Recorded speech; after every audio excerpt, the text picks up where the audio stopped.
The night was cold enough to make the windows hum. Up on Queen Anne Hill, where the houses wore glass walls and quiet like armor, every light in the Hawthorne mansion had gone dark, except one. A single bulb glowed above the kitchen island, a thin halo against the stainless steel.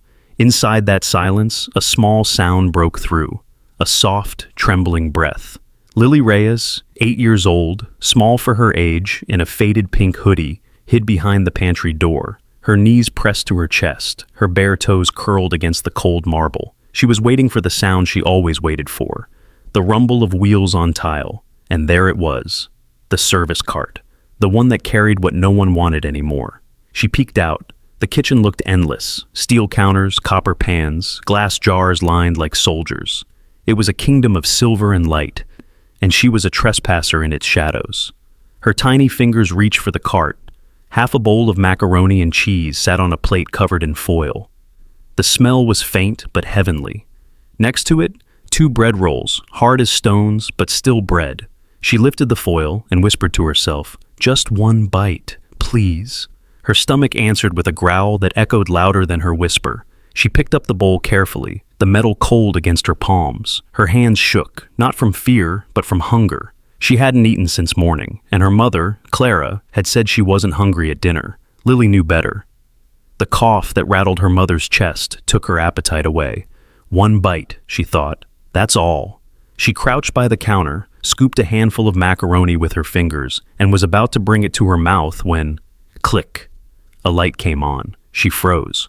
The hallway door opened, and footsteps entered. Slow, heavy, deliberate. A man's shadow stretched across the tiles before his body appeared. Nathaniel Hawthorne stood in the doorway, wrapped in a charcoal robe. His hair was silver, his expression unreadable. His eyes, gray as morning fog, took in the scene without a word. The bowl slipped from Lily's fingers. Porcelain shattered on the floor, scattering macaroni like gold coins across white tile. She gasped, stumbled backward, her breath caught in her throat. For a second, neither moved. The house had rules her mother repeated every night. No one touches the kitchen after hours. No one enters the main hall. No one crosses his path. And here she was, breaking all 3. Nathaniel's voice was low, unused to company. "Who's there?" Lily's voice barely made a sound. "I'm sorry." He stepped closer. The floor creaked beneath him. Up close, she saw the lines on his face, the kind time carved, not anger. He didn't look furious. He looked tired. "What are you doing in my kitchen?" he asked. Her mind spun. Lie? Run? Her small hands clutched the thing she always carried, the bronze compass that hung from a string around her neck. Her voice came out, cracked. I just wanted what was going to the trash." Nathaniel's brow furrowed. "The trash?" She nodded quickly. "They throw it out. I thought maybe I could take a little before they did. My mom, she works here. I'm sorry. Please don't tell her." She spoke fast, the words tumbling over each other. "She's sick, but she needs this job. I didn't mean—" "Stop." The word made her flinch, though his tone wasn't cruel. He looked at her closely now. The thin wrists, the loose sweater, the holes in her sneakers. The bronze compass glinted under the kitchen light. He pointed at it. "What's that?" Lily's eyes widened. Her fingers covered it as if to hide it. "It's my lucky thing. May I see it?" She hesitated. Her mother's voice echoed in her head. "Don't talk too much. Don't draw attention. Be invisible." But the man's voice wasn't demanding, just curious. She held out the compass. The string trembled in her hand. Nathaniel took it gently.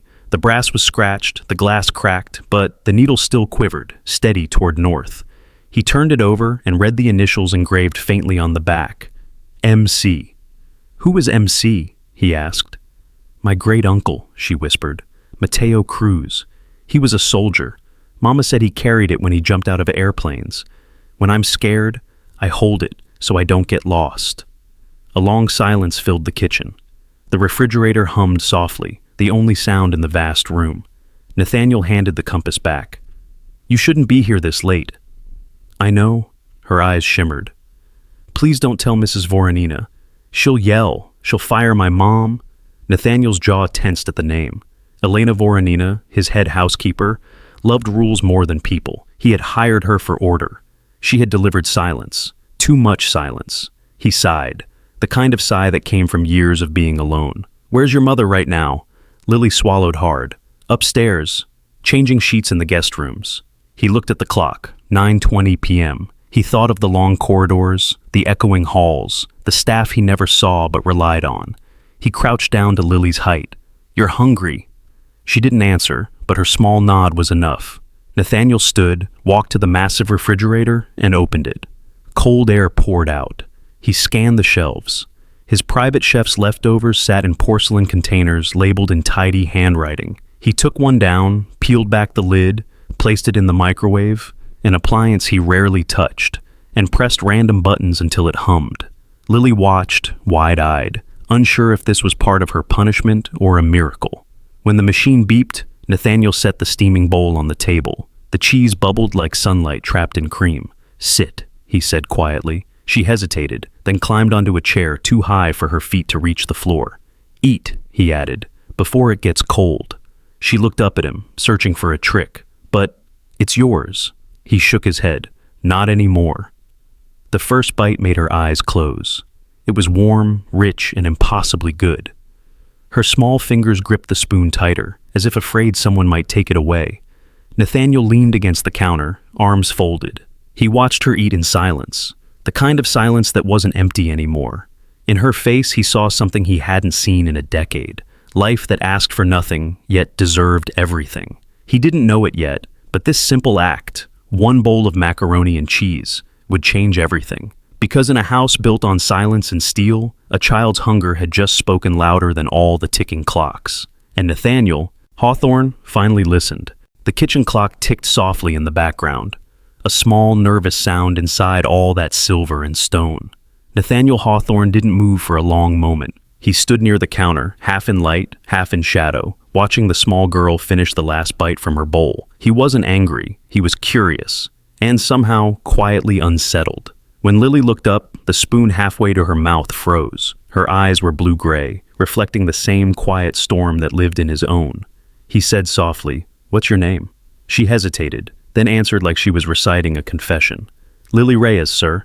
"Reyes," he repeated, as if testing the sound. "You're Clara's daughter, aren't you?" Lily nodded quickly. "Yes, sir. My mom cleans the east wing. She told me to stay in the lounge, but—" Her voice trailed off. "But you didn't," he finished gently. "I just wanted what they were going to throw away," she whispered. "The cart always goes out after 9. I thought, maybe I could take a little before Mrs. Voronina comes back." He caught the tremor in her voice when she said that name. Nathaniel leaned against the counter, crossing his arms. "Do you sneak in often?" Her face flushed pink. "No, sir. Only tonight. Mama was coughing a lot, and we didn't have dinner." His gaze flickered toward the window. Rain brushed the glass like soft fingers. Outside, the city lights shimmered, cold and unreachable. "How old are you, Lily?" he asked. 8, she said. Then, after a pause, "Almost 9. He smiled faintly. "That explains the bravery." She didn't understand what he meant, but she smiled a little back. Shy, quick, the way light hits water and disappears. Nathaniel stepped closer. "I'm not going to tell your mother tonight, but you have to promise me something."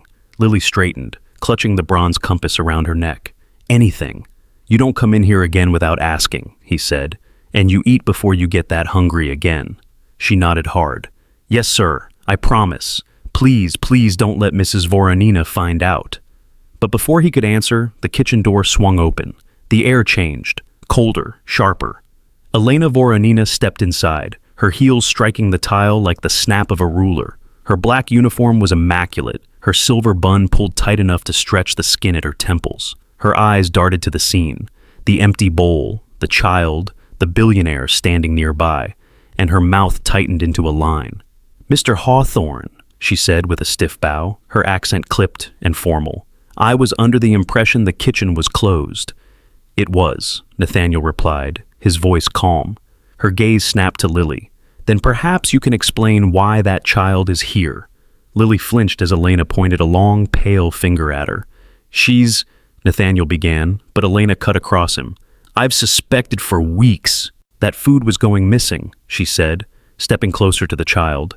"And now I find the culprit, a thief in our own home, the daughter of one of our employees." Lily's hands trembled. "I didn't steal anything, ma'am. It was just going to be thrown away." Elena's lip curled. Don't lie to me, little one. I can see what's on your hands. Cheese sauce. You think I don't notice everything that happens under this roof? Enough, Nathaniel said quietly. But Elena didn't stop. Her voice rose, not loud, but edged with venom. Sir, with all due respect, this is unacceptable. I told the staff the rules clearly. No outsiders in the kitchen, no children in the private quarters. Her mother will be dismissed immediately. Nathaniel's expression didn't change. Mrs. Voronina, that will not be necessary. Not necessary? She laughed, a brittle sound. Sir, she's been stealing from your table. The girl is... She's hungry, he interrupted. The words hit the air like a crack in glass. Elena blinked. Hungry? Yes, Nathaniel said, his tone steady but low. That's all. Nothing stolen, no harm done. She was hungry. I fed her. Elena's face reddened. You fed her? He nodded. And I'll ask that you lower your voice. The housekeeper drew herself up to her full height, clutching the clipboard she always carried. Sir, this is highly irregular. It undermines my authority and the order of the household. If the other staff hear about this... They won't, Nathaniel said, cutting her off again, because you'll go to bed and I'll handle the rest. Her mouth opened, then closed. Sir, with all due respect... He took one step closer. His tone didn't rise, but it sharpened. Elena! The sound of her name without the title made her stiffen. I said, he continued, go to bed. The silence that followed was thick. Even the refrigerator seemed to hold its breath. For the first time since she'd been hired, Elena Voronina didn't know what to say. Her authority, the invisible crown she wore so easily, had been taken from her in a single, measured sentence. She turned to the child, her face pale with fury.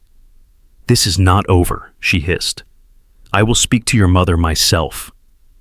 Nathaniel stepped between them, the movement slow but absolute. No, you will not. Their eyes met, hers hard and cold, his quiet but immovable, and for once she was the one who looked away first. Elena's hand clenched on the clipboard. Very well, Mr. Hawthorne. Her voice was crisp, but a tremor betrayed her anger. Good night. She turned sharply, her heels echoing down the hall. The door shut with a metallic click that echoed long after she was gone. Lily exhaled, the sound tiny and shaky. Nathaniel turned back to her. You all right? She nodded, though her eyes were still wide. She doesn't like me. She doesn't like anyone, he said softly. Then, after a pause, but that's not your fault. Lily looked down at the compass in her hands. She scares Mama too. I know, he said. I should have noticed sooner. He crouched beside her again. The warmth from the oven lights caught at the faint streaks of silver in his hair. Listen to me, Lily, he said gently. No one in this house gets to make you feel small. Not her, not anyone. Understand? Her eyes lifted. Even if we're poor? He hesitated, then said, especially then. Lily blinked, unsure how to answer. Nathaniel stood, glancing once toward the closed door Elena had left through. Your mother's still working, you said? Yes, sir, upstairs. He nodded. All right. You'll stay here for a minute. I'll walk you back to her when she's done. But what if Mrs. Voronina comes back? Nathaniel looked toward the window again. Beyond the glass, the rain had thickened into a mist that blurred the city lights. Then she'll find the kitchen locked, he said quietly. He crossed to the small control panel by the door and pressed a button. A soft electronic chime sounded. Somewhere in the distance, metal shutters rolled into place. Lily's eyes widened. You locked her out? Let's call it a night off, he said, allowing the faintest smile. For the first time since entering the mansion, the girl laughed. A quick, startled laugh that made her sound like any child anywhere. Nathaniel didn't realize until that moment how much he'd missed that sound. The house had been silent for too long. He turned off one of the overhead lights, leaving only the golden glow under the cabinets. Finish your milk, he said. And then we'll go find your mom. Lily nodded, drinking quickly, the compass swinging against her chest. As he watched her, Nathaniel felt the smallest shift inside him, like something frozen beginning to thaw. He had built walls of glass and steel to keep the world out, but tonight, a hungry child had walked right through them. The door side shut, and the kitchen settled into rain and hum. Nathaniel set the bin by the spill and lowered himself to the cold tile. He reached for a bright crescent of porcelain and turned it in his palm until it stopped glinting. Across from him, the girl climbed down from the stool. "Please, sir, let me. I dropped it." "We'll be finished sooner if we both try," he said. "2 hands are good, 4 are better." They worked in parallel. He gathered shards. She lifted noodles with careful, pinched fingers, laying them on a napkin as though each were a leaf. Cheese slicked their fingertips. "I haven't cleaned up a mess of my own in a while," he said. She glanced at him. "Don't bosses have people for that?" "Bosses still make messes," he answered. "Some you can sweep, some you can't." Her sleeve slid as she reached under the island. Bronze flashed. Nathaniel paused. "What's on your wrist?" She jerked back, cupping the object. Fear, not defiance. "It's just a thing." "May I look?" A long, small breath. She opened her hand. A compass lay there, glass cloudy, brass rubbed soft by years of thumbs. The needle twitched toward a fixed idea. On the back, letters only a patient eye could find. MC. "MC," he read. "Who was that?" "My great-uncle, Mateo Cruz," she said, voice steadying. "He jumped out of airplanes in a war you only see in black and white. Mama says when I'm scared, I squeeze it and try to remember North. North means don't run. North means we belong somewhere." He nodded. "Your mother gave you good directions. She says if you can't see the way, hold still until the needle settles." She looked at the dial. "Sometimes it takes a while." They cleared the last of the porcelain. Nathaniel rose, held out his hand, and she gave him the napkin of pasta scraps, solemn, like a ceremony. He emptied it, rinsed the spot, wrung a cloth, and handed it to her. She wiped in careful circles. Her stomach growled, a frank, vulnerable sound. She froze. "Nothing to apologize for," he said. "That noise has kept more people honest than speeches." He crossed to the refrigerator. The light fanned out across rows of labeled dishes. He took another bowl of macaroni, peeled the wrap, slipped it into the microwave. Buttons beeped. The motor thrummed. The girl watched the turntable. "Am I in trouble?" "You're in need," he said. "That's different." The timer ticked down. He warmed milk in a small saucepan, steam fogging the steel. "What's your name again?" "Lily Reyes." A beat. "I'm 8. I'll be 9 in spring." "Nathaniel," he said. "Most people say Nate." "Mr. Nate?" she tried. He almost smiled. "Close enough." The oven chimed. He set the bowl on the small table by the window, slid the mug beside it. "Eat while it's hot." Her fingers tightened around the spoon. "It's yours." "Not anymore," he said. Simply. She took a cautious bite, then another, the rhythm changing from careful to urgent as warmth replaced ache. Color pushed into her cheeks. She kept her elbows tidy, napkin in her lap, as if someone had trained her for a table she had never been invited to. Nathaniel leaned against the counter and watched, without spectacle, without pity. Something loosened in his chest, a rope unknotting by degrees. "Your mother," he said, "does she like working nights?" "She likes work," Lily replied. "She doesn't like the house. It's too quiet. She says the walls listen." "They do," he said, glancing at the glass and steel. "They repeat whatever we teach them." "What did you teach them?" "Not enough." The room smelled of butter and heat. "My mom says rules are good," Lily whispered, "but hungry doesn't follow rules." He rested his hands on the back of the chair opposite hers. "Tonight we'll make an exception. No one is supposed to be hungry here." She looked up as if she had heard a very old door open. They finished the bowl together, she the eating, he the company. When she set the spoon down, she did it with care, like returning a borrowed thing. "Thank you, Mr. Nate." "Welcome." He rinsed the dish, set it to dry. "Do you think that compass works?" "It works if you wait," she said. "Mama says most people don't." He nodded. "She's probably right." She yawned, catching it in her fist. The string of the compass brushed the table and swung back. The needle quivered. "Does your mother know you're here?" he asked.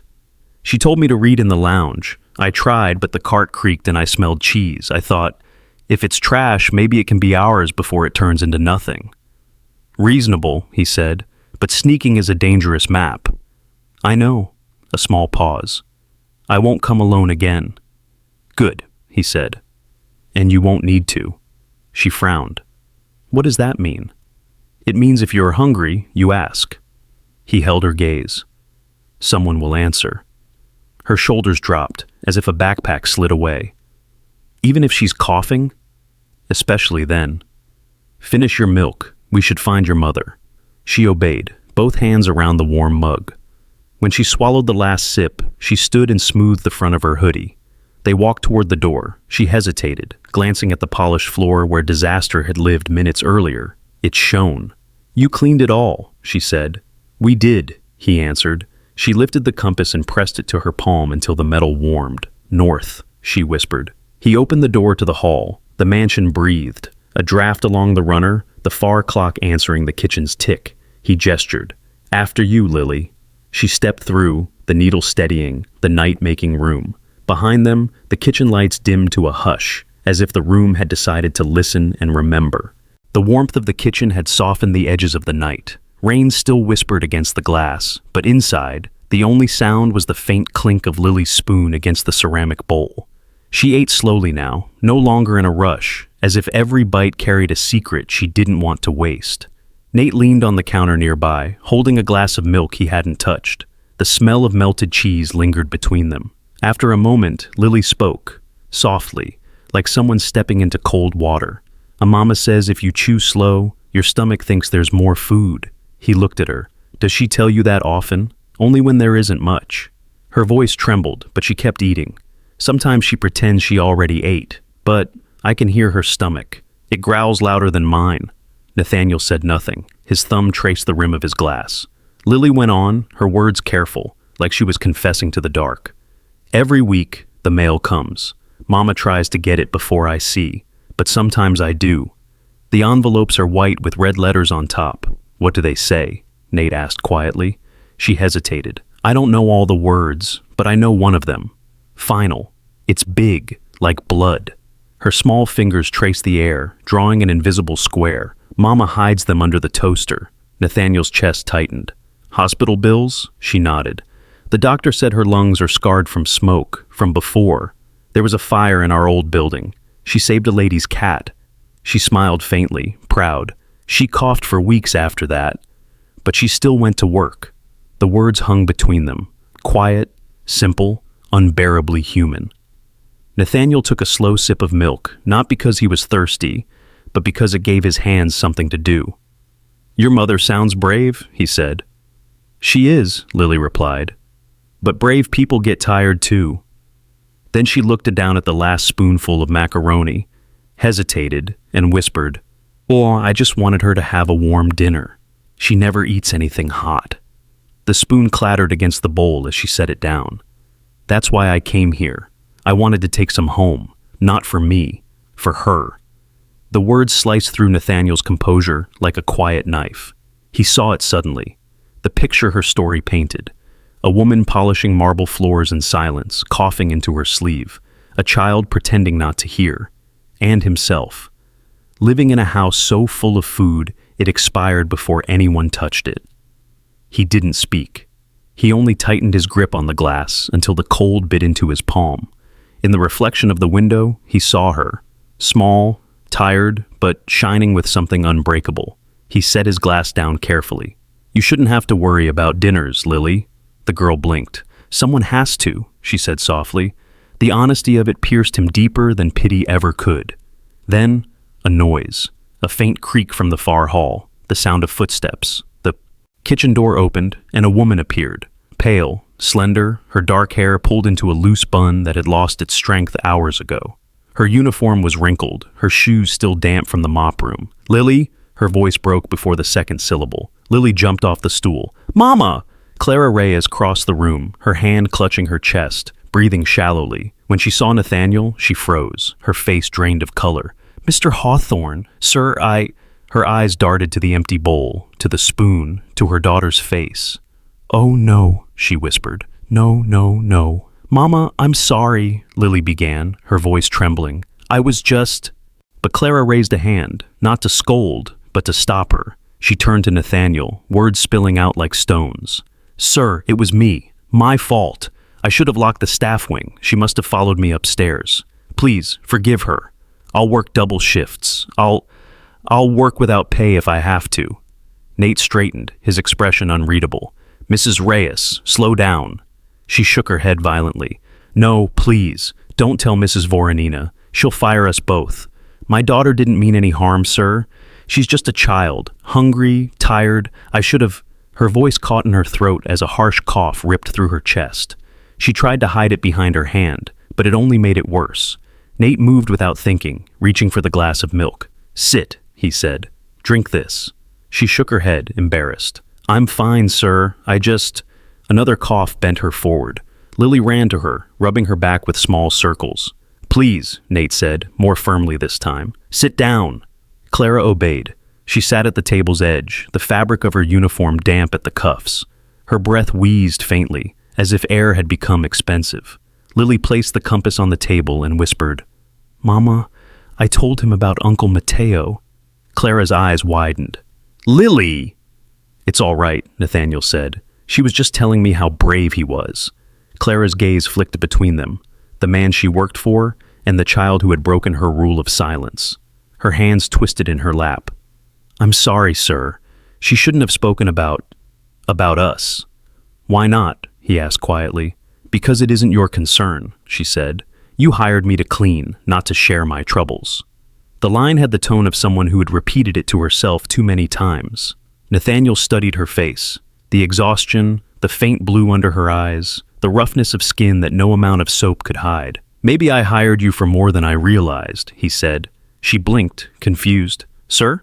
He gestured toward Lily's empty bowl. "Your daughter was starving in my kitchen. That makes it my concern." Clara's chin trembled, but she held her posture. "We're fine, sir. Truly. Things are just tight this month." Lily tugged her sleeve. "Mama, you said we don't have any more medicine." Clara's composure cracked. "Lily, hush." But the child pressed on, brave in her innocence. "You said the hospital wants money we don't have. You said..." "Enough!" Clara's voice broke, half in anger, half in shame. The silence that followed was raw. Nathaniel took a step back, giving her space. His voice softened. "You don't need to hide this anymore." Her eyes shimmered. "Sir, you don't understand. People like us don't ask. We just keep working." "Even when it's killing you?" Her lips parted, but no sound came out. He turned away for a moment, running a hand through his hair. The weight in his chest wasn't guilt exactly, it was recognition. The sudden awareness of how far he'd drifted from ordinary decency. "I'll make a call tomorrow," he said finally. "We'll get those red letters to stop coming." Clara rose so quickly her chair scraped the tile. "No, please, you can't. It's too much. I couldn't repay..." "I'm not asking for repayment," he said. "I'm asking you to breathe." Her hand went to her chest again, fingers trembling. Lily looked between them, confused but hopeful. "Does that mean you're not mad, Mr. Nate?" He looked at her, at the compass shining faintly between her hands, and said quietly, "No, Lily, not mad at all." Clara's shoulders sagged, tears catching the soft kitchen light. For the first time in years, the mansion didn't feel empty. It felt awake, like the echo of something human had found its way back inside. Clara Reyes stood by the edge of the table, as though it were the border between two worlds, one she cleaned and one she was never meant to cross. Her hands twisted the hem of her uniform, knuckles white. "I know the rules, Mr. Hawthorne," she said, her voice trembling but composed. "No family in the main house, no guests after hours. It won't happen again." Lily stood half hidden behind her mother's legs, clutching the bronze compass in both hands. Nate could see the string cutting a small line into her wrist. He exhaled slowly. "Mrs. Reyes, I'm not here to list the rules. I'm here to ask why you've been coughing for 6 months. Clara's head jerked up. "Sir?" "The staff logs show repeated sick days," he said. 3 this month, 1 last week, and your daughter told me about the letters from the hospital." Color drained from her face. "She shouldn't have said that," Clara whispered. "She doesn't understand." "She understands enough to know you're sick," he said evenly. Clara's shoulders stiffened. "It's not as bad as it sounds. I get tired, that's all. The air in the laundry room is heavy with bleach and..." A sudden cough cut her sentence short. It tore through her chest, dry and violent. She turned away, pressing a fist to her mouth, the sound scraping like paper tearing. Lily flinched. "Mama?" "I'm fine," Clara croaked, breathless. "I'm fine, baby." But she wasn't. Her knees wobbled. She reached for the chair to steady herself. Nate crossed the floor in 3 steps and pulled it toward her. "Sit," he ordered. She obeyed, her pride sagging under the weight of exhaustion. "You said you get tired," he said quietly. "That's not tired, that's illness." Clara lifted her chin, trying to gather the fragments of dignity she still had. It's nothing money can't fix, and we don't have money, so I work. That's the end of it. He studied her.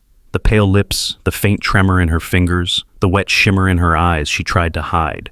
He'd seen that look before, not in servants, but in soldiers who refused to accept they were wounded. There are other ends to things, he said, ones that don't kill you first. She shook her head. Please, sir, I can't afford to lose this job. We already owe the hospital more than I make in a year. If I stop even for a week, her voice broke, they'll stop the medicine, and then it won't matter anyway. Lily moved closer, gripping her mother's hand. We don't need the hospital, Mama. Mr. Nate will help. Lily. Clara's voice sharpened, cutting through the room. Don't say that. She turned to Nate, shame burning her cheeks. Please don't listen to her. I'm not asking for help. We'll handle it. He said nothing for a moment. The refrigerator hummed, the clock ticked, and rain ticked lightly on the skylight above them. Then, without warning, Nate walked to the corner of the kitchen. On the wall hung an antique landline phone, brass receiver, polished cord. He lifted it, dialed 4 numbers from memory. Clara blinked. Sir, what are you... Handling it, he said simply. The line clicked once. A man's groggy voice came through. Nate, it's almost 10. Do you know what time? Miles, Nathaniel interrupted, his tone low but firm. Harborview Pulmonary Clinic. I need an appointment first thing tomorrow. New patient. Name's Clara Reyes. Clara stood, panic rising. No, please, I can't. He raised a hand without turning. And send the car at 8. I'll be there too. Miles Kwan, his private counsel, was fully awake now. You're going with her? Yes. Nate's gaze never left Clara. And Miles, use my personal account. Make sure the hospital knows she's under Hawthorne family coverage. The man on the other end hesitated. Understood. Anything else? That'll do, Nate said, and hung up. Clara's voice shook with anger and disbelief. You had no right to do that. I have every right, he said quietly. You work in my home, Mrs. Reyes. That makes your life my responsibility, whether you like it or not. Her eyes flashed. Responsibility isn't charity. I won't be a project. It's not charity, Nate said. It's correction. You've been saving this house while letting yourself fall apart. She took a step back, the emotion rising like a wave she couldn't hold down. You think money solves everything? You think because you can pay a bill, you can fix my life? I think, he said, that doing nothing when I can do something would make me the same as the people who let you cough in silence. Clara's lips parted, but she couldn't answer. He wasn't cruel. He wasn't pitying. He was just right, and it terrified her. Lily tugged at her sleeve again. Mama, please, you said north means we go toward the good things. Clara's breath hitched. She closed her eyes, whispering something in Spanish under her breath. A prayer, or maybe an apology. Nathaniel's tone softened. No one's taking your pride away, Clara, but you're breaking yourself to keep this place spotless. And that isn't loyalty. It's self-destruction. She pressed her fingers to her temples. You don't understand what it's like. I don't have to, he said. I just have to act. He gestured toward the milk glass still on the table. Drink that. You'll need rest before tomorrow. She didn't move. Clara, he said more gently now, I can't undo what's been hard, but I can make sure it stops getting worse. Her throat tightened. The tears came silently this time. She nodded once, barely visible. I don't know how to thank you. You don't, he said. You get well, that's all. The old house seemed to exhale, as though even the walls had been holding their breath. Nate turned off the main kitchen light, leaving only the under-cabinet glow. The rain outside had slowed to a whisper, just enough to hear the faint hum of the city below. Clara stood shakily, brushing at her face. Lily clung to her side, her small fingers tangled in the fabric of her uniform. Nathaniel leaned against the counter, the weight of decision settling into his shoulders. He looked at them, the mother and daughter standing together under the soft gold light, and thought how strange it was that the simplest rule in the house had always been distance. Tonight, it had broken. And yet, for the first time in years, the house didn't feel broken at all. He reached for the wall switch. Go get some sleep, both of you, he said. You'll need it. Tomorrow's a long day. Clara hesitated in the doorway, her hand on the frame. Why are you doing this, sir? Because, Nate said, if I don't, then all this, he gestured around them, the shining counters, the perfect order, the empire of silence, means nothing. She nodded once, quietly, and led her daughter toward the hall. When the door closed, Nathaniel stood alone. He touched the cold receiver of the phone, his reflection faint in the marble counter. Justice, he murmured to himself. That's what this house forgot. And somewhere deep inside, he felt it. The shift of a compass he didn't know he still carried, finally pointing north again. The house had gone quiet again, the kind of quiet that felt older than walls. Nate stood by the doorway, the soft pool of kitchen light fading behind him. Clara hesitated near the threshold, unsure if she was dismissed or forgiven. Mrs. Reyes, Nate said, turning back to her. It's late. You and Lily shouldn't go back to the staff wing tonight. She blinked, startled. Sir, we can manage. No, he interrupted gently. You'll stay upstairs, second floor. There's a guest room prepared. You'll need rest before the morning. Clara's hands tightened on Lily's shoulders. Sir, we can't. The east wing is for guests, he finished, a small smile touching his voice. Exactly. Lily tilted her head, eyes wide. Does that mean we're guests? That's right, Nate said. And honored ones. Clara shook her head. No, Mr. Hawthorne, please. We belong downstairs. The staff quarters. Downstairs is where people sleep when the house forgets their names, he said quietly. Tonight, it remembers. She looked at him as if he'd spoken a language she'd never heard. Nate gestured toward the hallway. Come, it's a long walk, and the doctor expects you early. They followed him through the wide corridor, their steps echoing softly against marble and oak. The house seemed to watch, portraits of stern ancestors lining the walls, their painted eyes glinting in the dim light. Lily's sneakers squeaked faintly on the polished floor. She held the compass close to her chest, as if it were guiding her through enemy lines. They reached the base of the main staircase. The steps were a dark, sweeping curve of polished cherry wood that spiraled upward like a question mark into the half-lit landing above. Every servant in the house knew this stairway was forbidden ground. It was the spine of the mansion, reserved for guests, family, and ghosts of the wealthy. Clara froze. Sir, we can't use those stairs. Nate stopped and looked back. Why not? Her voice dropped to a whisper. Mrs. Voronina, she'll see us. The staff isn't allowed beyond the hall. Then tonight, the rule changes, Nate said simply. He placed his hand on the banister and began to climb. The wood creaked softly under his weight. The chandelier above them caught his reflection, a tired man leading two strangers into a forbidden light. Lily looked up, awe and fear mixed in her small face. Mama, it's like a castle. Clara gripped her hand tighter. Quiet, sweetheart. They were halfway up when the voice came. Cold, clipped, unmistakable. Mr. Hawthorne! Nate turned. On the landing above, a tall woman stood framed in the pale glow of a wall sconce. Her uniform was immaculate, black as the shadows around her, her silver hair drawn so tight it seemed to lift her brow. Elena, Nate greeted her. His tone was calm, almost cordial. Still awake? I make my final rounds before closing the main floor, she said evenly. Her gaze flicked to the small figures behind him. And I see company. They're staying upstairs tonight, Nate said. The housekeeper's eyes narrowed. Sir, may I remind you, those rooms are not for staff. Clara's grip on Lily's hand trembled. She started to speak, but Nate's calm voice cut through her fear. They're not staff tonight, he said. They're my guests. Elena descended a few steps, her heels clicking sharply in the silence. Guests? She repeated. With respect, sir, that child was trespassing in the kitchen an hour ago. Hungry, Nate corrected her softly. She was hungry in a house full of food. Elena's tone hardened. Rules exist for a reason.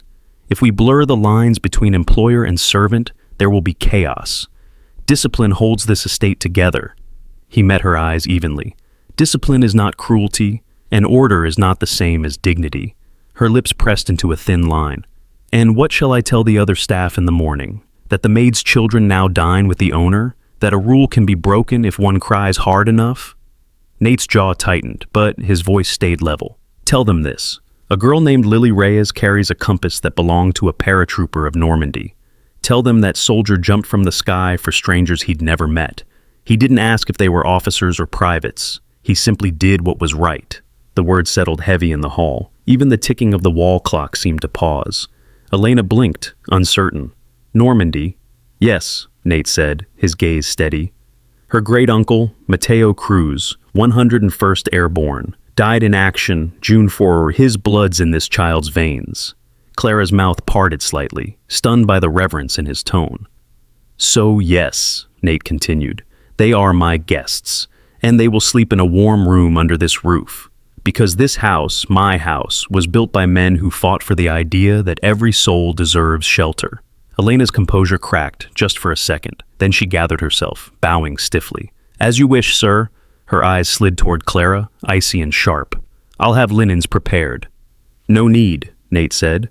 The blue room's already ready. A flicker of irritation crossed Elena's face, but she lowered her gaze. Very well. She turned on her heel and disappeared down the side corridor, her shadow folding into the dark. The silence that followed was immense, the kind that only exists when old rules die quietly.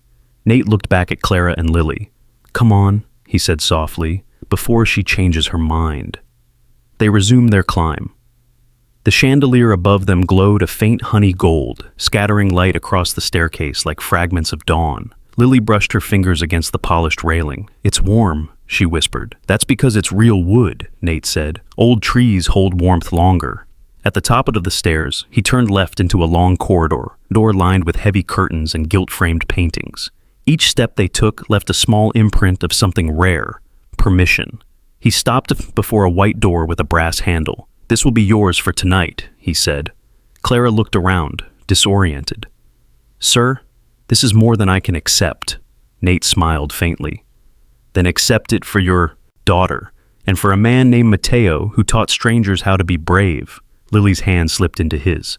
Thank you, Mr. Nate. Thank me in the morning, he said. After breakfast. He opened the door. Warm lamplight spilled out. Soft, golden, alive.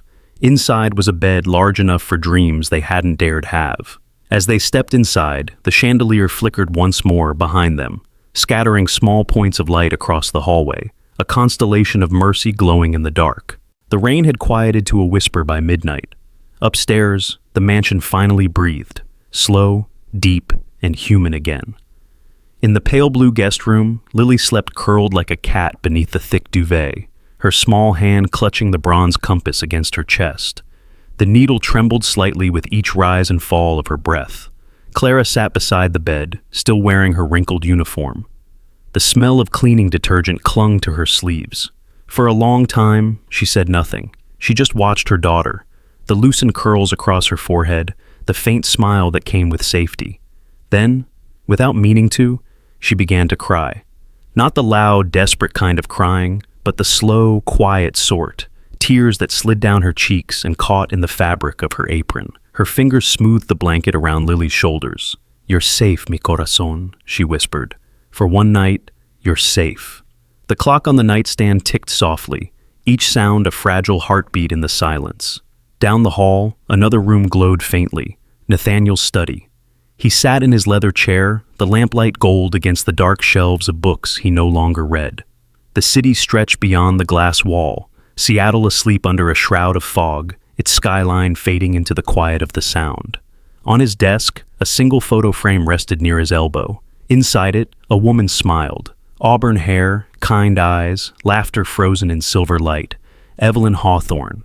He traced her face with his thumb. You'd have done the same, Evie, he murmured. You always said no child should go to bed hungry under a roof this big. His reflection in the window looked older than he remembered, gray at the temples, eyes lined by years of guilt disguised as routine. He leaned back, exhaling slowly. She reminded me of you tonight, he whispered. That little girl, the way she looked at the world, like it's still worth saving. The rain picked up again, soft against the glass. He turned to the laptop on his desk. Its blue light painted the room in an artificial glow. The cursor blinked, waiting. He opened a new message and began typing. 2. Avery Cole, Chief Security Officer, subject, audit message.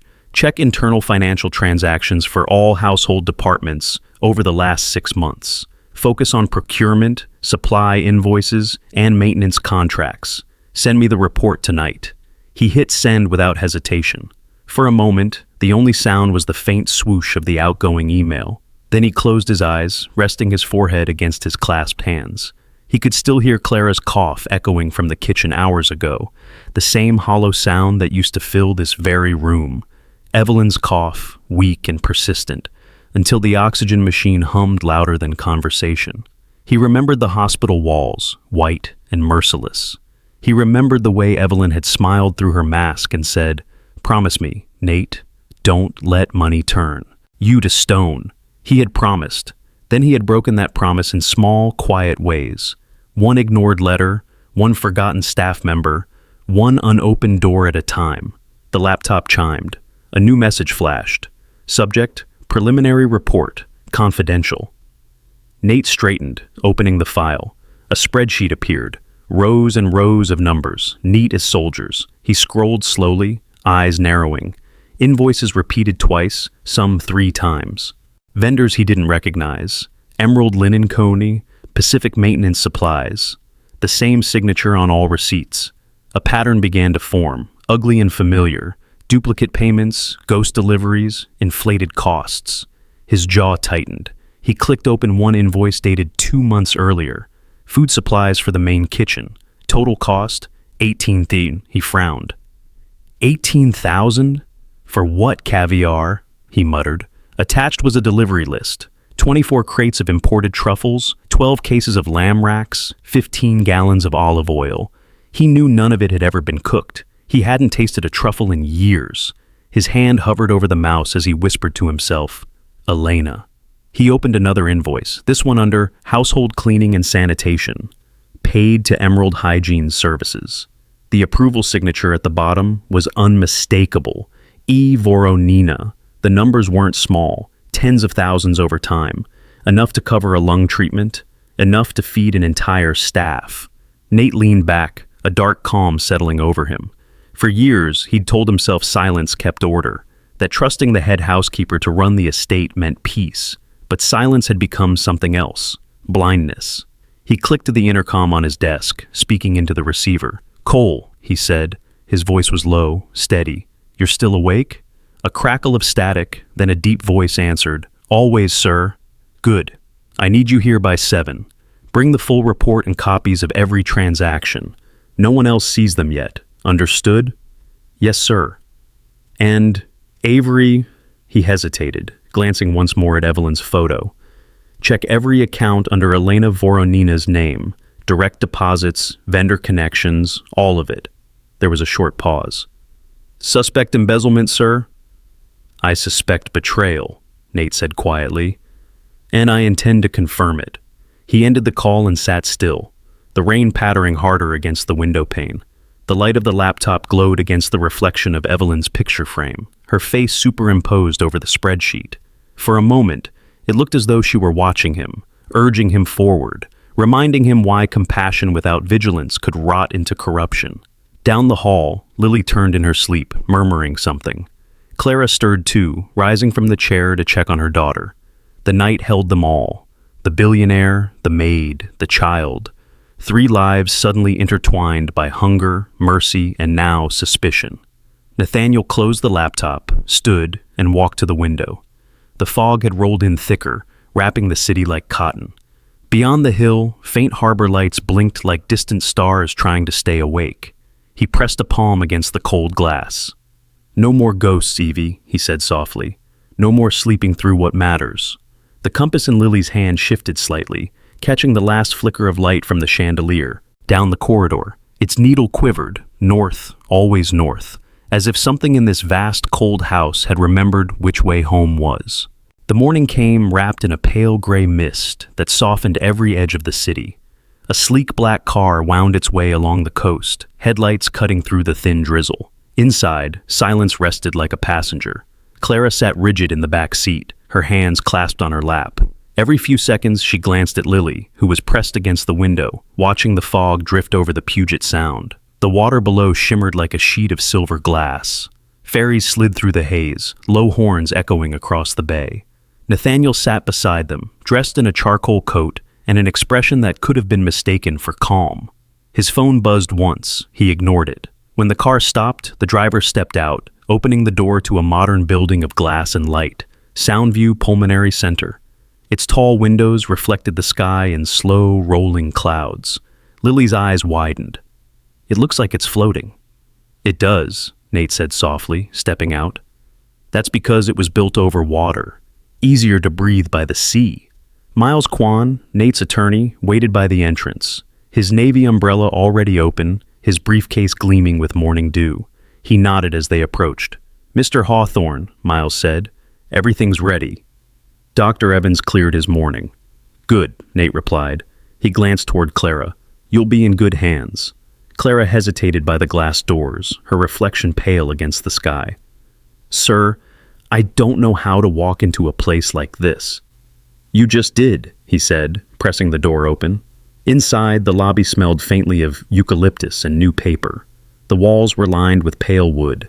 Soft jazz floated from hidden speakers. It didn't feel like a hospital.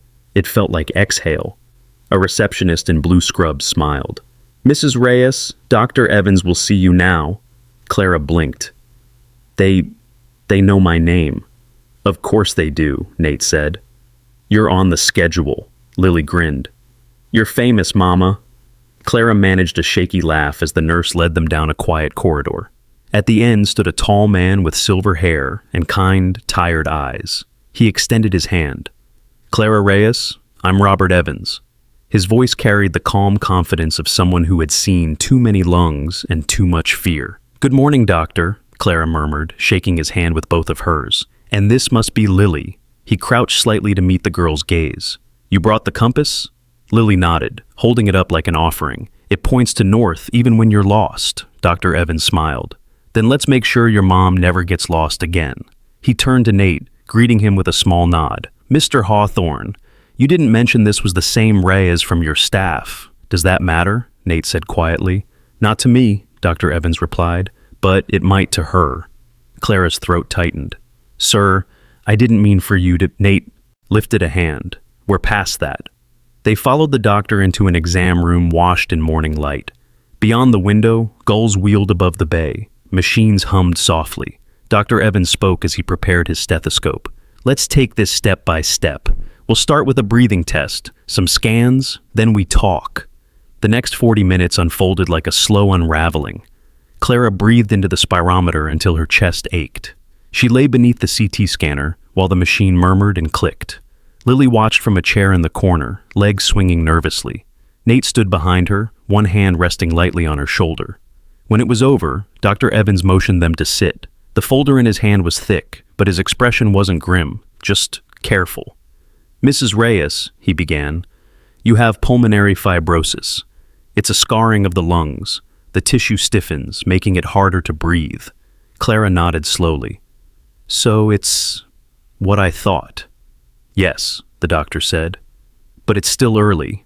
You're lucky, and stubborn, I imagine." He smiled faintly. "Most people in your condition wouldn't be working full-time." "I didn't have a choice," she said. "You do now," Nate interjected. Dr. Evans continued, flipping a page. "With treatment, targeted medication, oxygen therapy, and rest, your prognosis is strong, but you'll need to stop working immediately." Clara's head shot up. "Stop! I can't. I have rent, groceries, my daughter's school." Nate cut in, calm but final. "None of that matters right now." "It does to me," she said. "Sir, I can't live on kindness. I won't." He met her gaze. "You're not. You're living on fairness. The people who build comfort deserve some of it." Miles cleared his throat softly. "Mr. Hawthorne's foundation has a healthcare fund for long-term employees. Full coverage, no deductions. You qualify." Clara looked between them, stunned. "I didn't even know that existed." "It didn't," Nate said simply, "until this morning." Dr. Evans leaned forward. "Mrs. Reyes, let me be clear. You have a chance to get better, but only if you let your body rest. You've been carrying too much for too long." Lily reached over, small fingers curling around her mother's hand. "Please, Mama, let them help." Clara's eyes filled. She nodded once, unable to speak. Dr. Evans smiled gently. "Good. I'll have the nurse start your treatment plan this afternoon. For now, go home, breathe salt air, and eat something real." He looked at Nate. You're responsible for making sure she doesn't lift a finger for at least 2 weeks. I'll make sure of it, Nate said. As the appointment ended, Clara rose from the chair, dizzy but lighter somehow. Outside the exam room, she turned to Nate. I don't know how to thank you. You don't need to, he replied. Just keep your promise. Follow north. Lily tugged his sleeve. Can we get Mama a muffin? She didn't eat breakfast. Nate smiled. That sounds like the best prescription I've heard all day. They stopped by the small cafe in the lobby, where the air smelled of roasted coffee and baked sugar. Glass cases gleamed with pastries. Lily pressed her face to the glass. Blueberry, she whispered, the one with sugar on top. 2 of those, Nate told the barista, and 1 coffee for the bravest mother I've ever met. Clara laughed softly. The sound fragile but real. As they stepped outside, the morning had brightened just enough to turn the fog into silver. Lily handed her mother the muffin, its sugar crystals glinting blue in the light. See, she said, sweet things still happen. Clara kissed her daughter's forehead, eyes glistening. Yes, baby, they do. Behind them, the glass doors of Soundview Pulmonary Center reflected the 3 figures. The woman who could breathe again, the child who carried a compass, and the man who was finally finding his own way north. By the time the afternoon sun burned through Seattle's fog, the Hawthorne estate was already holding its breath. The world outside sparkled, dew drying on hedges, gulls cutting white arcs above the sound. But inside, silence was the only sound that mattered. Nathaniel stood by the tall glass wall of his office, sleeves rolled to his elbows. The reflection staring back at him looked sharper than usual. Not tired, not distracted, but awake. Behind him, Miles Kwan laid a thick file on the desk. Its corners were creased from being read too many times. That's everything, Miles said. 6 months of transactions. Avery triple-checked the accounts. Nate turned. And? Miles opened the folder. Rows of receipts and bank transfers filled the pages. Neat, clinical, damning. The company's called Emerald Domestic Supply, incorporated under a P.O. box downtown. On paper, it provides cleaning and maintenance materials for large private residences. He flipped a page and tapped the printed signature. Every invoice was approved by Elena Voronina. Nate's eyes hardened. How much? $58,240 over the last quarter, closer to 100 if we count before that. And deliveries? None. The supplier address leads to a locked warehouse. No staff, no inventory, just a shell account connected to her name.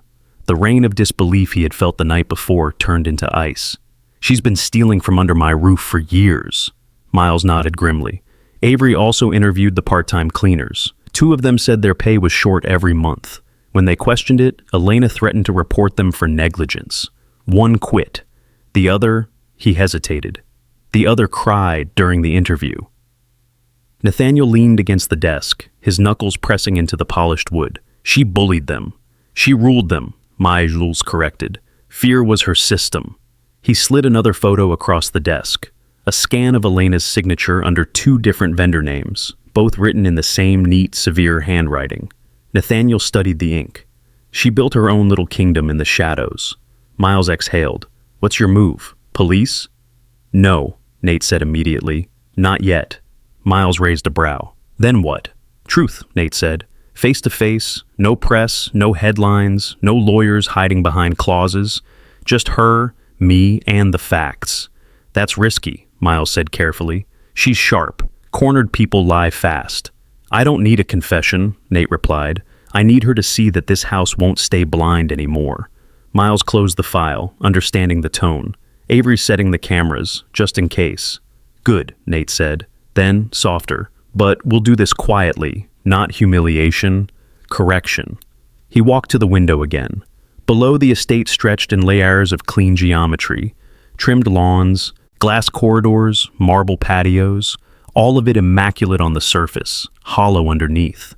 It's strange, Nate murmured. We build palaces of order so we don't have to look at chaos. But sometimes the chaos wears a uniform and calls itself efficiency. Miles gave a faint smile. You sound like your wife. Nate's jaw eased. Evelyn would have seen it long before I did. A small chime interrupted the thought. A message on his phone. It was from Avery Cole. Delivered. Security review complete.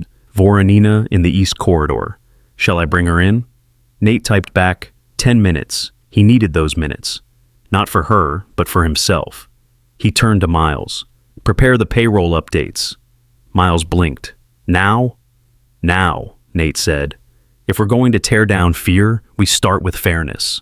Miles opened his laptop. "All staff?" "All," Nate confirmed. "Full and part-time. 10% raise effective immediately. Retroactive to last quarter. And," he paused, thinking, "add an anonymous reporting channel to the employee portal. No names, no logins. If someone's mistreated, underpaid, or scared, I want to know directly." Miles typed quickly.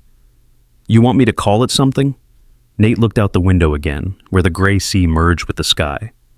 "Yes, call it the hotline of trust." Miles chuckled softly.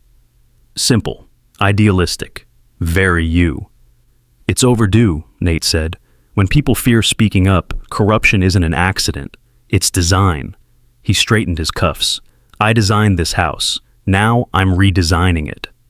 A gentle knock at the door. Avery's voice came through. "She's here, sir." Miles shut the laptop and set it aside. "You sure you don't want me in the room?" Nate shook his head. "No lawyers today." "Then I'll wait outside," Miles said, gathering the folder. When the door opened, Elena entered like a shadow stepping into light. Her black dress was pressed, her silver hair immaculate. She looked calm, even regal, the embodiment of control. "Mr. Hawthorne," she said, "you wanted to see me?" "Yes," Nate said. "Please sit." She hesitated, then lowered herself into the chair opposite him. Her posture was perfect, her expression neutral. "I've reviewed some of the household accounts," Nate began. "I noticed a few irregularities." Elena's eyes flickered once, a single tremor beneath the surface. "Irregularities?" "Overpayments, duplicate invoices, vendors I've never heard of." She folded her hands in her lap. "Accounting errors happen. I'll check with bookkeeping." "I already did," he said. "The signatures on those invoices match yours." A pause. The air tightened. "Perhaps someone copied them," she said smoothly. "My name carries authority. People use it." He slid a printed page across the desk. Her name stared back at her. Next to it, a bank transfer receipt. Destination account ending in 9327, registered to Emerald Domestic Supply, LLC. Her lips parted, then pressed together again. "That company doesn't exist," Nate said.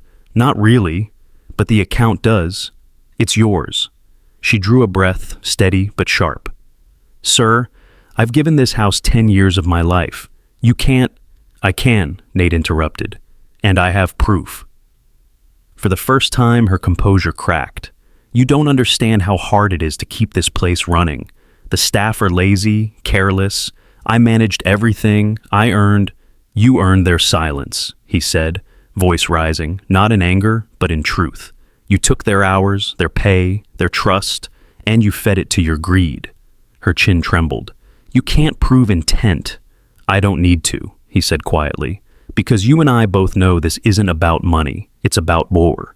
He stood, leaning on the desk. "And today it ends." She looked up, fear and pride warring in her eyes. "Will you call the police?"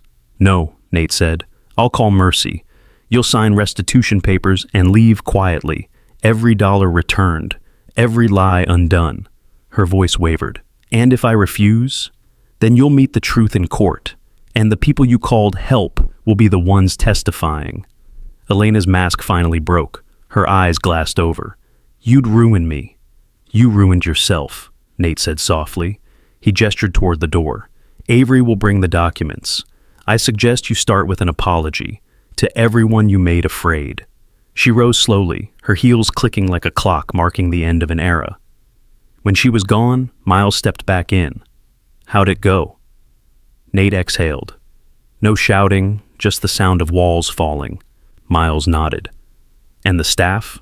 Nate opened his laptop again, refreshing the internal portal. Already, a banner gleamed across the screen. "The hotline of trust. Speak freely. Be heard." He smiled faintly. "They'll know by morning."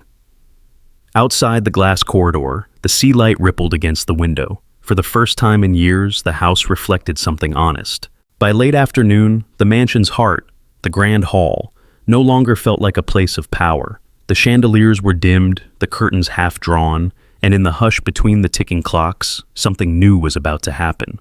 Truth made public.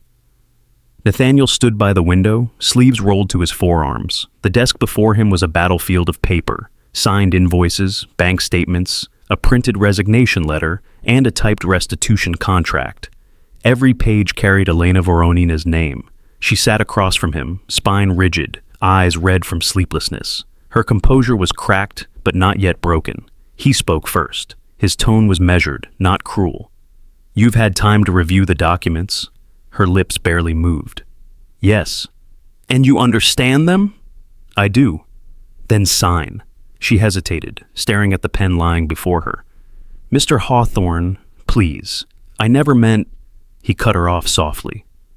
"You meant every signature on those invoices, Elena. Every threat. Every lie.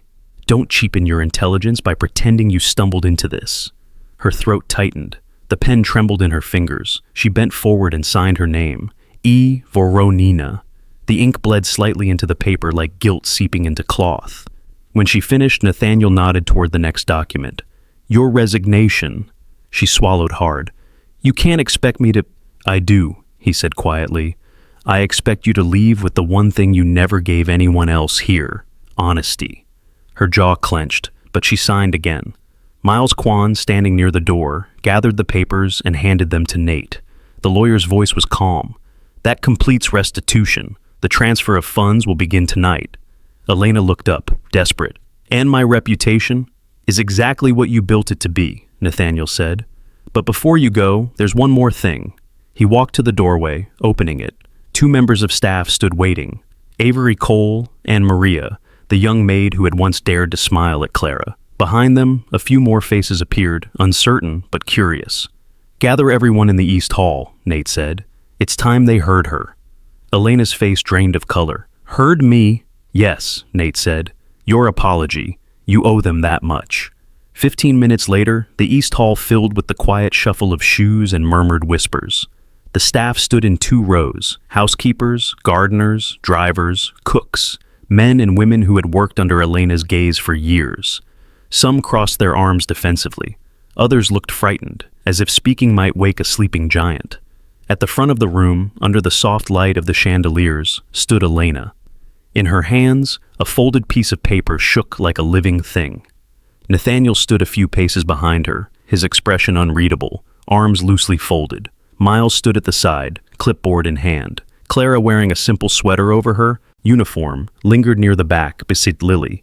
Nate's voice carried through the hall. "Mrs. Voronina has something to say." Elena unfolded the paper slowly. Her voice, when it came, was thin, a reed bending under its own weight. She began, then stopped.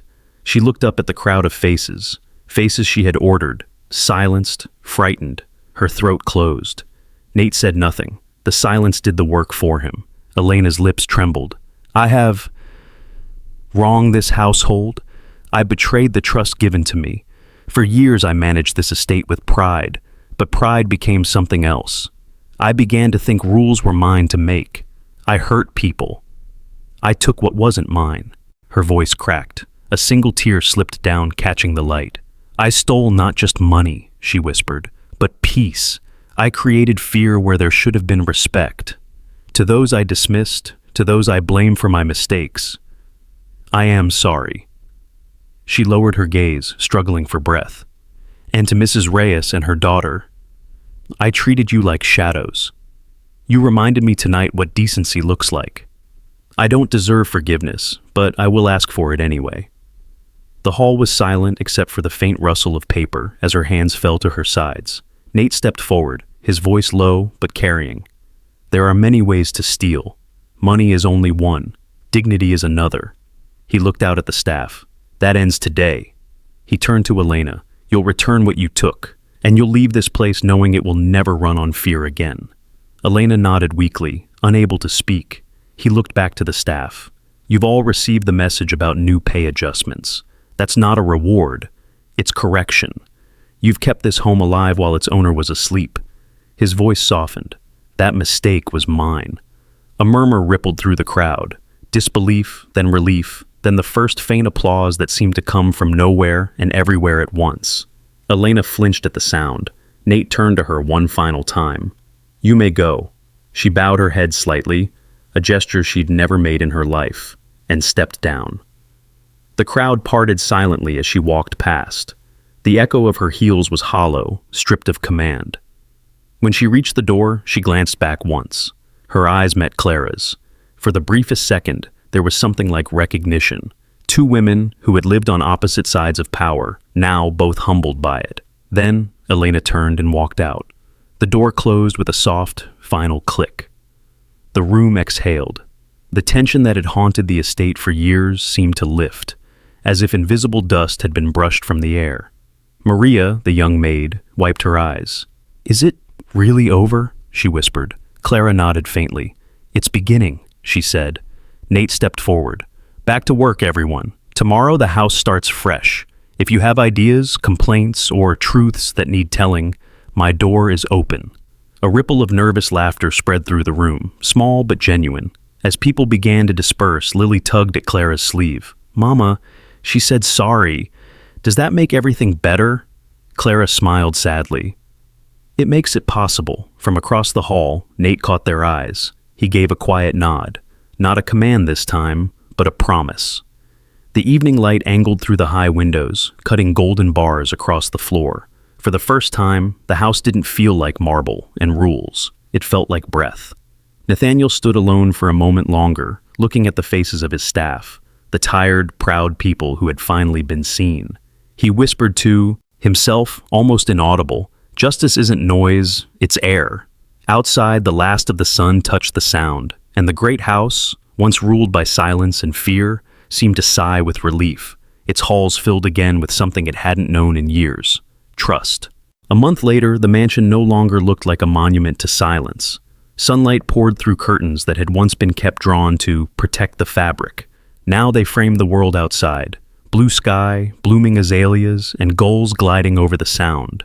Fresh flowers replaced the old oil paintings in the corridor, their scent mingling with the smell of baked bread from the kitchen. Where there used to be the sound of footsteps measured in fear, there was laughter, uneven, unpolished, human. It was Friday noon. The kitchen buzzed like a small festival. Maria stood over the stove stirring soup. The gardeners set out folding tables near the bay windows. Someone had placed a chalkboard sign by the door. Friday family lunch, everyone welcome. For the first time in the house's long history, staff and owner would share one table. Clara stood at the center of it all, clipboard in one hand, a light scarf over her shoulders instead of a maid's uniform. The sharp cough that once shook her frame had faded to a soft echo. Her voice was stronger now, still gentle, but sure. "Plates on the left, dessert on the sideboard," she instructed, moving easily among her co-workers. "And for heaven's sake, someone make sure the bread isn't burnt." Laughter rippled through the room. Miles Kwan peeked in through the doorway. "You sound more terrifying than the last manager." Clara smiled. "That's why everything's finally on time." He nodded toward the nameplate recently fixed on the wall near the entrance. "Head of Household and Hospitality, Clara Reyes." "You've earned it," he said. "I'm still learning," she replied, glancing toward the window where Nathaniel's reflection moved past. "But this place, it's different now. He's different." Outside, Nate was walking across the terrace, sleeves rolled, a pair of gardening gloves tucked in his pocket. He stopped as beside Lily, who sat on the stone bench with a sketchbook balanced on her knees. She looked up, grinning. "Mr. Nate, look! I finished the map." He crouched beside her. "A map?" "The kitchen," she said proudly, flipping the book toward him. It was a riot of colors, islands labeled Dessert Land, Soup Sea, and Bread Mountain. At the center, a little compass rose pointed north. "I call it our small world," she said. He studied the drawing, tracing the tiny compass with his fingertip. "You put north in the middle. Because here, it doesn't matter where you start," Lily said simply. "It's always home if you keep going around." Nate smiled. "You might just put the architects out of business." Clara appeared at the door, wiping her hands on a linen towel. "Lunch is ready. And Lily, show Mr. Nate where to sit before everything's gone." "Yes, ma'am," Lily said, running ahead. In the dining room, the long oak table had been shortened to half its length, no longer set for 12. Invisible guests, but for 10 very real people. Glasses clinked, chairs scraped, and for the first time, conversation filled the air like music. Maria served roasted vegetables, while the driver told a terrible joke that made even Miles snort into his water. Lily sat beside Nate, explaining each region of her kitchen map in between bites of macaroni. Nate looked around the table. A month ago, this room had been silent enough to hear dust fall. Now it felt alive, imperfect, warm, cluttered with sound. When lunch ended, Clara rose to thank everyone. "Before we go back to work," she said, "there's one more thing." She nodded toward Lily. The little girl stood, blushing, a certificate clutched to her chest. "This," Clara said, "was delivered this morning." Nate unfolded the document and read aloud, his voice carrying to every corner of the hall. Northlight Scholars Program, awarded to Lily Reyes for curiosity, courage, and creativity. Lily's cheeks glowed pink. The room erupted in applause. She tugged at her compass necklace. "Mama said North means don't run away, but I think it also means learn more." Clara wiped her eyes. "You'll make us all proud, sweetheart." Nate smiled softly. "You already have." Later that evening, the sun fell in slow gold over the Sound. Shadows stretched across the polished floor of the grand hall. Nathaniel sat at the piano that had gathered dust for over a decade. He brushed his fingers across the keys, testing the tone. The instrument answered, hesitant at first, then clear. Clara paused by the doorway, watching. "I didn't know you played," she said quietly. He glanced up. "I used to. Evelyn loved music, said it made the house feel human." He touched a chord, faint, trembling, then another, smoother. The melody began, Clair de Lune. It drifted through the air like the tide returning to shore. Clara crossed the room and stood by the window, her reflection overlapping his in the glass. Lily, half asleep on the couch, stirred and smiled, recognizing the tune from the lullabies her mother hummed. When the final note faded, silence followed, but not the old, heavy kind. This one was alive, breathing. Nate closed the piano lid gently. "You know," he said, still looking at the keys, "I used to think wealth meant never hearing an empty stomach. But now, I think it's hearing laughter where there used to be echo." Clara nodded, voice soft. "Houses forget what they're for when no one feels welcome." He looked up, meeting her gaze. "Then we'll remind this one, together." She smiled, the same quiet smile she'd worn when Lily first slept under clean sheets. "Together," she said. Outside, the city lights flickered on one by one. The Sound shimmered in the twilight. Inside, warmth spilled from the kitchen doors, light and laughter weaving through corridors that had once been marble and silence. In the living room, Lily curled beneath a blanket, sketchbook open to a new page. This time, she wasn't drawing rooms or tables, but people. Her mother laughing, Mr. Nate at the piano, Maria serving soup, Miles juggling coffee cups. Across the top, she wrote in careful letters, "The house that remembered." As Clara watched, she whispered, "You drew it perfectly." Lily yawned. "I just drew what it feels like."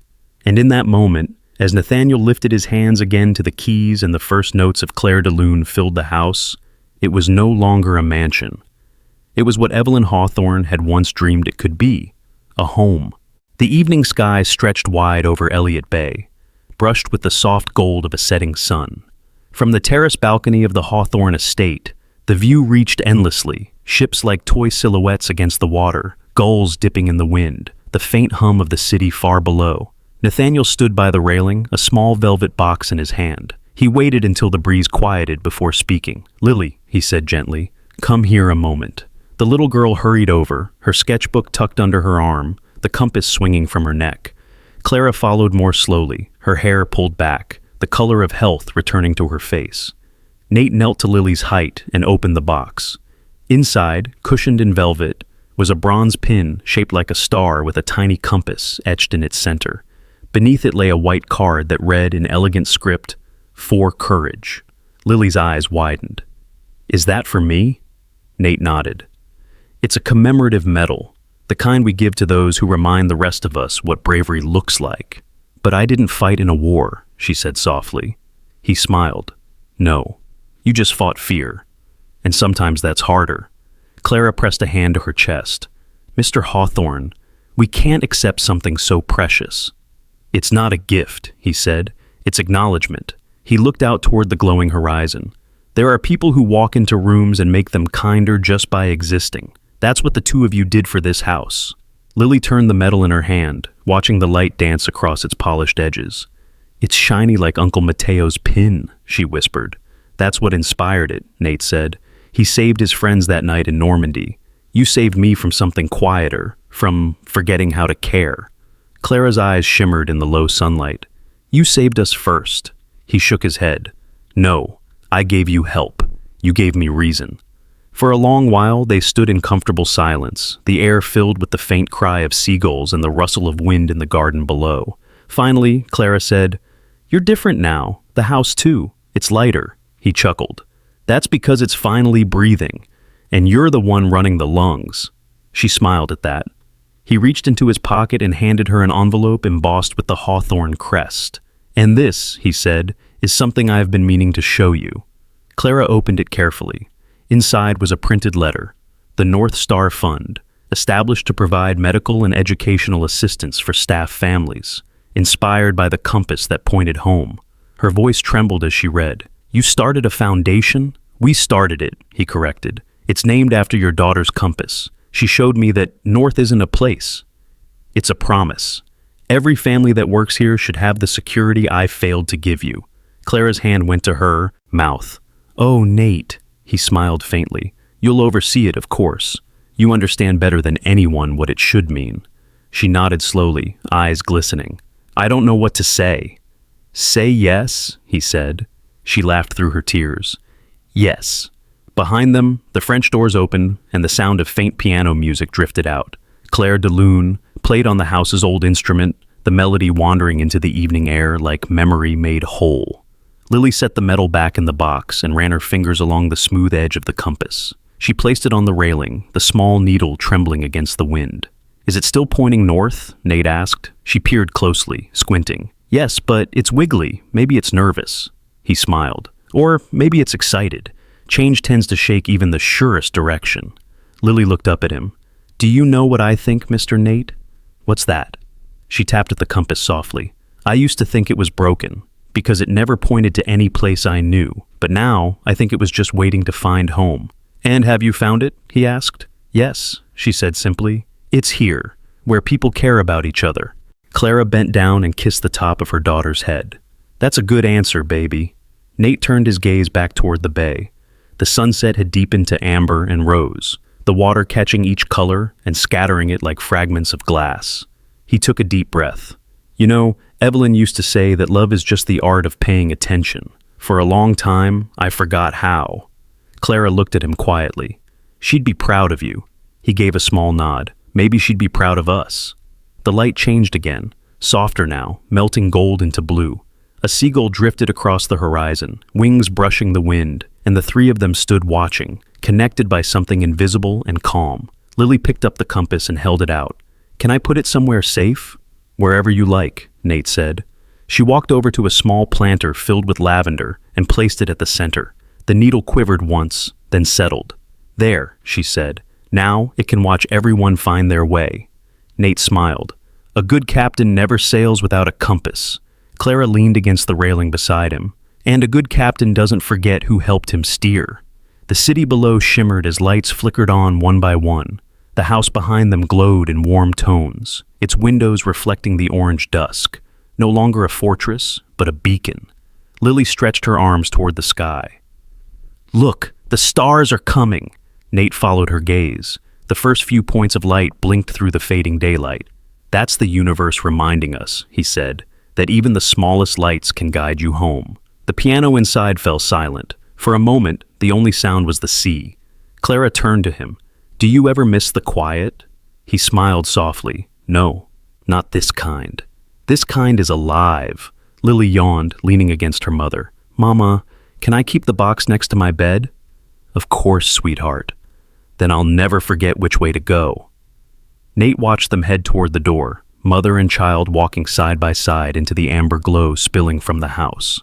He stayed a moment longer, the wind tugging lightly at his coat. Then, with a quiet certainty, he whispered, home, as though the word itself was a compass finally aligned.